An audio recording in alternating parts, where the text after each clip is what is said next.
Well, Jewish and Muslim groups in the U.S. say hate crimes are on the rise as the Gaza-Israel war drags on. In Chicago, a 6-year-old boy was fatally stabbed while his mother was severely injured. Police say they were targeted because of their faith. The suspect, Joseph Juba, was the family's landlord. He has been charged with hate crimes. Palestinian-American Wadea Al-Fayoume had just turned 6 years old. His mother is in critical condition. Ahmed Rehab is the executive director of the Council on American Islamic Relations in Chicago. He says some U.S. media outlets have dehumanized Palestinians and believes this is contributing to the rise in hate crimes. The media in the United States has been so lopsided and one-sided on this issue, fanning the flames of essentially dehumanization and demonization of Palestinians. And so you have this man who committed this crime.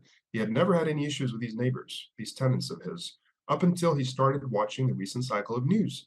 And he was radicalized. We always ask, who radicalizes?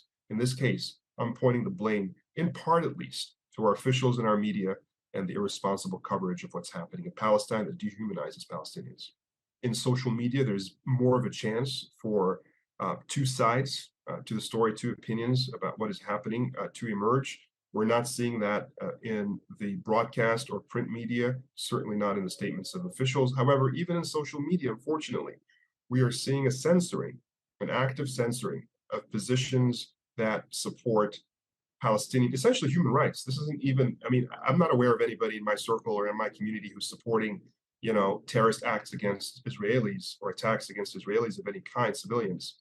However, what we are seeing is even standing up for the human rights of Palestinians and speaking out against the aggression, the occupation, the oppression that's happened for decades that's led us into this conflict, the root of this conflict. But even what's happening right now in terms of the mass murder, essentially war crimes that were happening in Gaza, that alone might be sufficient to get somebody shadow banned on Facebook or have their account, challenged or have a post taken down.